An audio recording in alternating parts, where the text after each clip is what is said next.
Madam మనము ఈ topic చాలా సెన్సిటివ్ అనే మాట్లాడుకోవాలి. నిన్న మనకు జరిగిన జీడిమెట్ల ఇష్యూ గురించి. తల్లిపోయి చిన్న పిల్ల బాధపడుతుంటే ఆ తల్లి చనిపోవడమే కరెక్ట్ అని ఏదైతే అక్యూజ్డ్ శివ మదర్ ఉందో తను మాట్లాడుతుంది. ఒక ఒక రాంగ్ పదం యూజ్ చేసి మాట్లాడింది ఆ తల్లి చనిపోవడం అనేసి. సో అంతా ఈ శివ వాళ్ళ మదర్కి తెలిసి జరిగిందేమో అని ఆ టోటల్ వీడియోస్ చూస్తుంటే ఆమె మాటలు వింటే కూడా అనిపిస్తుంది. ఈ ఓవరాల్గా మేడం ఫస్ట్ ఈ ఇన్సిడెంట్ మీ దృష్టికి రాగానే, ఇది చూడగానే ఫస్ట్ మీకు ఏమనిపించింది? దీని గురించి మీరు ఏం మాట్లాడతారు? అసలు ఇది వింటుంటేనే ఇలా గుండె ఇలా కదులుతుంది. అసలు ఆ చిన్నపిల్ల ఎరవడం కానీ, ఆ 10th క్లాస్ అమ్మాయి ఇలాంటి పని చేయించిందని చెప్పడం కానీ మీ మాటల్లో మీరేం చెప్తారు?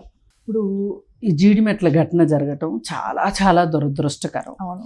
అయితే ఆ తల్లి మాట్లాడిన వీడియో బయటకు వచ్చేంత వరకు ఏమనిపించిందంటే, ఇది పిల్లలు తెలిసి తెలియని వయసులో వాళ్ళు భవిష్యత్తుని ఆలోచించలేని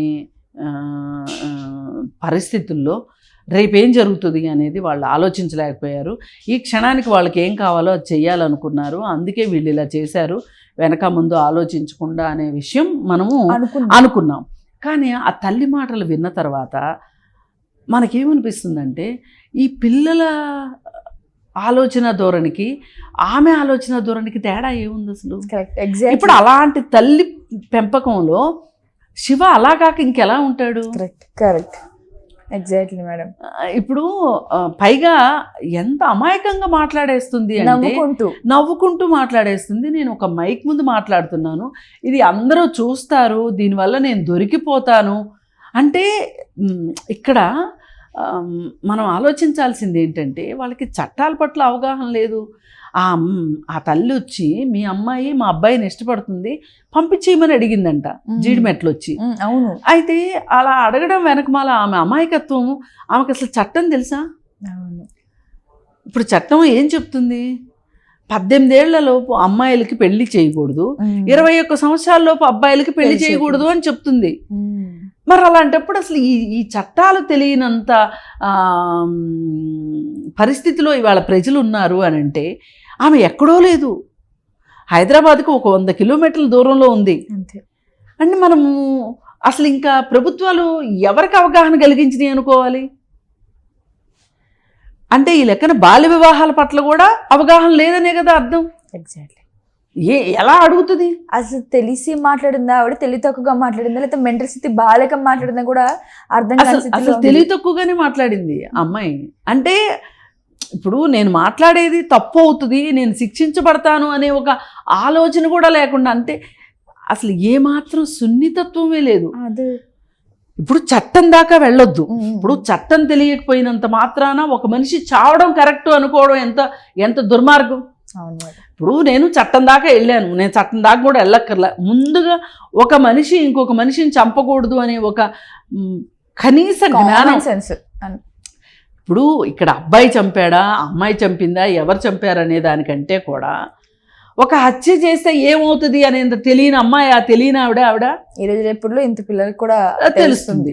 కానీ ఆమె కోరుకున్నది ఏంటి అంటే, నా కొడుకు ఇష్టపడ్డాడు, నా కొడుకుని ఇష్టపడింది కాబట్టి అమ్మాయి నా ఇంటికి వచ్చేయాల్సింది. అంటే ఇదంతా చూశాక మనం అసలు ఇవన్నీ తెలిసిన మనుషులు ఎంతమంది ఉన్నారు ఈ దేశంలో, తెలియని వాళ్ళు ఎంతమంది ఉన్నారు? ఈ తెలియని వాళ్ళకి తెలియజేయాల్సింది ఎట్లా అసలు? అంటే ప్రభుత్వం మీద ఎంత బాధ్యత ఉంది అసలు? ఇన్ని సంవత్సరాలు ప్రభుత్వాలు ఏం చేసినాయి అనే ఒక క్వశ్చన్ మార్కు. ఇవి సభ్య సమాజం ముందు ఆ అమ్మాయి తెలుసో తెలియకో, లేకపోతే పొగరుతోనో తలబిరుస్తోనో మాట్లాడింది అనుకున్నాం. ఎలా మాట్లాడిన మాటలైతే మారవు కదా. ఇలా మాట్లాడితే ఎట్లా, నేనేమవుతాను అనే ఇది లేదు. వీళ్ళకి చంపితే మేమేమవుతాము? పైగా తను మాట్లాడిన మాటలో ఇంకోటి, జైలుకి వెళ్తాడు నీ కొడుకు అని ఒక మన మీడియా మిత్రుడు అడిగితే ఏమవుతుంది, వెళ్తాడు, ఇంకొక కొన్ని రోజులు మళ్ళీ బయటకు వస్తాడు, నేను తెచ్చుకుంటాను బెయిల్ మీద వస్తాడు అన్న, మళ్ళీ ఏం చేస్తావు, ఇంకా తప్పదు కదా అన్నట్టు మాట్లాడుతుంది మేడం. అంటే మీరు అన్నట్టుగా వాళ్ళకి శిక్షల గురించో చట్టాల గురించో తెలుసు, అయినా వీళ్ళకి నిర్లక్ష్యం ఏముంది, కొన్ని రోజులు వచ్చేస్తారు కదా అన్న ఒక హోప్. వచ్చేస్తారు కదా వీళ్ళు, ఏదో ఎంతో కొంత కొంచెం ప్లానింగ్ తోనే చేశారు అంటే అనిపిస్తుంది. ఇందులో ఈ తల్లి హస్తం కూడా ఉందని అనిపిస్తుందా మేడం? తల్లి చెప్పింది, తల్లి చెప్తేనే వీళ్ళు చేశారు అనడానికి కూడా లేదండి. అవును. ఇదంతా ఎలా ఉంది అంటే, ఒకవేళ తల్లే చెప్పింది అనుకుందాం, ఆమె అంటే చదువుకోలేదు, వీళ్ళు కనీసం ఇంటర్మీడియట్ వరకైనా చదువుకున్నాడు వాడు, వాడికంటే చిన్నోడిని తీసుకొని వీడు వస్తున్నాడు అంటే వీడు ఎవరితోనూ ఈ విషయం షేర్ చేసుకోకుండానే చేసేసి ఉంటాడంటారా? షేర్ చేసుకున్న వాళ్ళు కూడా ఏమవుతుంది చెయ్యి, ఇదొక సాహస కార్యక్రమం అనుకున్నారా? ఏమనుకున్నారు? ఏది ఏమైనా ఇవాళ సమాజం పరిస్థితిని అద్దం పట్టింది ఈ కేసు. ఇక్కడ అర్థం చేసుకోవాల్సింది ఏంటి అంటే, ఇది సోషల్ మీడియా వల్ల జరిగిందా, లేదు ప్రభుత్వాల అవగాహన కల్పించకపోవటం వల్ల జరిగిందా, లేదు అనుకుంటే ఎంత పెద్ద పెద్ద వాళ్ళు ఎన్నో చేసి బయటకు వచ్చేస్తున్నారు, మనం బయటికి రాలేకపోతామా అనా, లేకపోతే ఉంటే 4 రోజులు జైల్లో ఉంటే పోయిందేముంది అనా, ఇలా చాలా ప్రశ్నలు. ఈ కేసు ఎన్నో ఒక హత్య ఎన్ని ప్రశ్నల్ని రైజ్ చేసింది. ఇప్పుడు సున్నితత్వం పోయింది మనుషుల మధ్యలో ఉండాల్సిన సున్నితత్వం లేదు. ఇప్పుడు ఆ చిన్న పిల్ల ఉంది, ఆ పిల్ల ఏడ్చుకుంటూ చెప్తూ ఉంది ఎంత కళ్ళగట్టినట్టు మొత్తం ఎంత నెరేటివ్ స్కిల్స్ ఉన్నాయా ఈ పిల్లకి అనిపించేలా ఉంది. పైగా అధికార నిర్లక్ష్యం అంటుంది ఆ అమ్మాయి. అంటే మేము ఆల్రెడీ స్టేషన్లో కంప్లైంట్ ఇచ్చాం, ఆ రోజు మనం పట్టుకుని ఉంటే ఈ రోజు మా అమ్మ బతికేదేమో, మనం వదిలేసారు కాబట్టి ఈరోజు మా అమ్మ ఇలా చనిపోయింది, అధికారుల నిర్లక్ష్యం తనకు చెప్తుంది. చిన్న పిల్లకి అంత వచ్చిందంటే ఇది ఖచ్చితంగా రెండో మాట లేదు.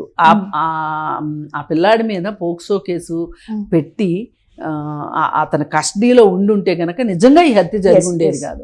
ఇది ముమ్మాటికి ప్రభుత్వ నిర్లక్ష్యము, పోలీసుల నిర్లక్ష్యము వల్లే ఇదంతా జరిగింది. ఇప్పుడు మీ ఆలోచన మేరకు లేదా మీ ఈ హోల్ సీన్ విన్నాక వాళ్ళకి ఎలాంటి శిక్షలు పడితే బాగుంటుంది, లేదా వీళ్ళు చూసి ఇంకొకరు నేర్చుకుంటారు అని మీరు అనుకుంటారు మేడం? ఏ శిక్షలు పడితే బాగుంటాయి అనేది మన వ్యక్తిగతమైన చాయిస్ కాదు. ఇక్కడ మన పర్సనల్ చాయిస్లు ఏం పనిచేయవు. చట్టం ఏం చెప్తుంది? అతను హత్య చేశాడు, హత్యా నేరమే అతనికి పైగా మేజర్ కూడా కాబట్టి అతనికి ఫుల్ శిక్ష పడే అవకాశం ఉంది అతనికి. ఇంకా చిన్న డౌట్ నాకు, అంటే ఇప్పుడు హత్య చేసింది శివ తమ్ముడు, ఇందులో ఉంది కూడా ఈ అమ్మాయి ఏదైతే సిస్టర్ ఉందో తేజశ్రీ అన్న అమ్మాయి పేరు. సో తినకు కూడా క్రిమినల్ లాగానే ఉంటుందా మేడం, లేకపోతే ఏంటి? అసలు నిజానికి అమ్మాయి పేరు మనం రివీల్ చేయకూడదు. ఆ అమ్మాయి 18 ఏళ్ల వరకు శిక్ష అనుభవించాలి. శిక్ష అంటే జువైనల్ హోమ్లో ఉంటుంది ఆ అమ్మాయి. జువైనల్ హోమ్లో ఉన్నప్పుడు అమ్మాయి స్కూల్కి వెళ్ళొచ్చు, లోపలే స్కూల్ ఉంటుంది, జువైనల్ హోమ్లోని స్కూల్ ఉంటుంది, చదువుకుంటుంది. అయితే ఇంకొక 2 ఏళ్ళు ఉంది అది. ఈ 2 ఏళ్ల పాటు ఆ అమ్మాయి జువైనల్ హోమ్లో ఉండాలి. ఈ జువైనల్ 18th కంప్లీట్ అయ్యే వరకు. అయితే ఈ లోపల ఆ అమ్మాయికి ఇప్పుడున్న భావోద్రేకమైన ఆలోచనలు, అసలు ఆ అమ్మాయి నియంత్రించుకోలేని మనస్తత్వం, ఇవన్నీ మనకు కనిపిస్తున్నాయి. తనకి ఏం కావాలి అనుకుంటుందో అది కావాల్సిందే అనే మనస్తత్వం కనిపిస్తుంది, ఒక తెంపరితనం కల్పిస్తుంది. ఈ మనస్తత్వాన్ని మార్చే కౌన్సిలింగ్ జరుగుతుందా లేదా, అవసరమైతే ఒక మానసిక చికిత్స అమ్మాయికి జరుగుతుందా లేదా, అది మందుల వల్ల, కౌన్సిలింగ్ వల్ల, థెరపీస్ వల్ల ఇదంతా జరుగుతుందా లేదా అనే దాన్ని బట్టి ఆ అమ్మాయి విడుదలైన తర్వాత ఆ అమ్మాయి భవిష్యత్తు నిర్ణయం అవుతుంది. ఇప్పుడు ఈ అమ్మాయి ఉన్న పళంగా 2 ఏళ్ళు ఏదో షెల్టర్ ఇచ్చేసేసి బయటికి పంపించారనుకోండి, ఇంతే కదా అనుకుంటుంది. అనుకుని మళ్ళీ నేరాలు చేయదని గ్యారంటీ ఏంటి? తర్వాత కూడా ఇప్పుడు దీనికి ఇంత కౌన్సిలింగ్ ఇచ్చి కూడా తనని బయట రిలీజ్ చేసినా కూడా తను మారుతుందని ఏం హోప్ మేడం? అంటే అక్కడ చేయాల్సింది సరిగ్గా జరిగితే మారే అవకాశాలు ఉంటాయి. చేస్తారని గ్యారంటీ ఏంటి కదా? ఆ మారుతున్న గ్యారంటీ ఏంటి? ఆ మార్పు వాళ్ళు సరైన పద్ధతుల్లో చేస్తే మారుతుంది. కానీ గవర్నమెంట్ హోమ్లో మారటానికి ఎంతవరకు అవకాశం ఉంటుంది? ఫెసిలిటీస్ ఉంటాయి. ఒకవేళ మారకపోతే ఆ అమ్మాయి ఇంకాస్త కరుడుగట్టి తయారై బయటకు వస్తే, బయట నేరాలు చేస్తే రేపొద్దున ఏంటి పరిస్థితి? పైగా అమ్మాయికి ఎవరు అండలేరు. ఇప్పుడు తన సొంత తాలూకు తండ్రి తాలూకు వాళ్ళు ఎక్కడున్నారో తెలియదు, తల్లి చనిపోయింది. ఇప్పుడు ఈ తల్లి తాలూకు బంధువులందరికీ ఈమె శత్రువు. ఇప్పుడు చెల్లుంది అంటే నాకు తల్లిని దూరం చేసిన విలన్లా కనిపిస్తుంది తప్పితే అక్కలాగా కనిపించదు. మరి ఈ పరిస్థితుల్లో రేపు ఈ అమ్మాయి పరిస్థితి ఏంటి? పోనీ ఇంతలా ఇందాక మాట్లాడిన ఆవిడ శివ వాళ్ళ అమ్మ ఏమన్నా ఆదరిస్తుందా అంటే ఆమె ఈ రోజు ఉన్న మాట రేపు ఉంటుందని గ్యారంటీ లేదు. ఎందుకంటే ఇప్పుడు ఆమె ఏదో కొడుకేదో ఒక సాహసకార్యం చేసి పైగా ఆమె ఇంకేం చెప్తుందంటే అంత అమ్మాయి వల్ల జరిగింది, మా అబ్బాయి తప్పు లేదని మాట్లాడుతుంది. కానీ శిక్ష అనుభవించడం మొదలెట్టిన తర్వాత ఆ కోపం ఈ అమ్మాయి మీదకే మరలుతుంది కదా, కొడుకు దూరమైన కోపము ఇవన్నీ. అందుకని ఏంటంటే ఇప్పుడు రేపు పొద్దున్న రాబోయే రోజుల్లో ఈ అమ్మాయి ఒంటరిది అవుతుంది. ఇప్పుడు శివ బయటకు వచ్చిన తర్వాత అమ్మ దగ్గరికి వెళ్ళిపోతారు, అమ్మ నాన్న బాగానే చూసుకుంటారు. అసలు పైగా జైళ్ళల్లో కూడా ఆడ ఖైదీలకి మగ ఖైదీలకి కుటుంబాల నుంచి సమాజం నుంచి కూడా చాలా ఏమనాలి ఒక డిఫరెంట్ ఒపీనియన్స్ ఉన్నాయి. మహిళా ఖైదీలకి పెద్దగా ములాఖతులకి వాటికి పెద్దగా రారు. అది అంటే అట్టడుగు వర్గాల్లో అది చాలా ఎక్కువ ఉంది. ఆడ మనిషి జైలుకి వెళ్ళిందంటే శిక్ష అయిపోయాక ఇంటికి కూడా రానివ్వరు. అదే మగ ఖైదీకి అయితే ములాఖతులకు వస్తారు, క్యారేజీలు కట్టుకుని వస్తారు, బాగా బ్రహ్మాండంగా చూసుకుంటారు. రిలీజ్ అయ్యే నాటికి అందరూ వచ్చి అబ్బో వచ్చావు ఇంతే చాలన్నట్టు చూస్తారు, భార్య పిల్లలతో సహా. ఇక్కడ మహిళల సంగతికి వచ్చేసరికి ఇప్పుడు ఇట్లా శిక్ష పడిన వాళ్ళు ఎవరైతే ఉంటారో వాళ్ళ పార్ట్నర్ ఎవరైతే ఉంటారో వాళ్ళు వేరే పెళ్లి చేసుకునే అవకాశం ఉంటుంది. అంటే ఇది ఒక వాళ్ళు డివోర్స్ తీసుకోవటానికి ఇది ఒక గ్రౌండ్ అనమాట. తీసేసుకుని వేరే పెళ్లి చేసుకోవచ్చు. కానీ ఇలా పెళ్లి చేసుకున్న వాళ్ళల్లో భర్తలు జైలుకి వెళ్ళిన తర్వాత భార్యలు పెళ్లిళ్ళు చేసుకున్న దాకా లేవు. కానీ అంటే పిల్లలు ఉంటే పిల్లల్ని చూసుకోవాలి, కుటుంబాన్ని చూసుకోవాలి అని వీళ్ళు ఉండిపోతారు. కానీ అదే ఒక స్త్రీ జైలుకి వెళ్తే గనక ఆ పురుషుడు ఖచ్చితంగా ఆ రీజన్ చెప్పి పెళ్ళిళ్ళు చేసుకున్న వాళ్ళని చూసాం మనం. అసలు కనీసం చూడ్డానికే వెళ్ళరు జైలుకి. అందుకని ఈ పరిస్థితుల్లో రేపు ఈ అమ్మాయి పరిస్థితి ఏంటి అనేది ఆలోచించాలి. ఏది ఏమైనా ఇక్కడ నేను ఆమె గురించి మాట్లాడాలి అంటే అనుకోకుండా ఈ అమ్మాయి వైపుకే టాపిక్ అంతా వెళ్ళిపోతుంది. ఎందుకంటే బాధ మనకి అసలు ఒక 16 ఏళ్ల పిల్ల ఎలా చేయగలిగింది, ఆ మైండ్లోకి ఎలా వచ్చింది. పైగా ఇప్పుడు ఇవన్నీ చూస్తున్న తల్లిదండ్రులు ఏమనుకుంటారు, వేరే తల్లిదండ్రులు అమ్మో మా పిల్లలు ఏం చేస్తారు, చదివించొద్దని భయపడతారు. ఇప్పుడు ఆ తల్లి చదువుకోమన్నందుకే కదా ఇంత అయింది. ఏది ఏమైనా సరే ఇక్కడ ఆలోచించాల్సిన విషయం అసలు ఇలా మానవ సంబంధాలు ఇలా ఎందుకు మారిపోతున్నాయి, అసలు మనం ఉన్నది మానవ సంబంధాల్లోనే ఉన్నామా లేకపోతే డౌట్ వస్తుంది. మరి ఈ పరిస్థితుల్లో ఇలాంటి వాళ్ళందరికీ అవగాహన రావటానికి అక్షరాస్యత పెరగాల్సిన అవసరం ఉంది. ఒకటి. రెండోది చట్టాల పట్ల అవగాహన కలిగించాల్సిన అవసరం. చట్టాల పట్ల అవగాహన కలిగించాలి. ఈ సోషల్ మీడియా ప్రభావాన్ని తగ్గించాలి. స్మార్ట్ ఫోన్లు ఈ అమ్మాయి ఫోన్ తీసుకుని స్కూల్కి వెళ్తుంది అంటే వాళ్ళ అమ్మ వెళ్ళి స్కూల్లో మాస్టర్ని హెడ్ మాస్టర్తో తగాదా పెట్టుకుందంట, ఎందుకు ఫోన్లు తీసుకురానిస్తున్నారు మీరు అని. కానీ ఒక్క క్షణం ఆ తల్లి ఎందుకు ఆలోచించలేదు? ఇప్పుడు నా ఒక్క పాపను నేను నియంత్రించలేకపోతే స్కూల్ వాళ్ళు మాత్రం అంతమంది పిల్లల్ని ఎలా నియంత్రిస్తారు అని ఆలోచించాలి కదా. అసలు ఆ తల్లి ఎందుకు ఇచ్చింది స్మార్ట్ ఫోను?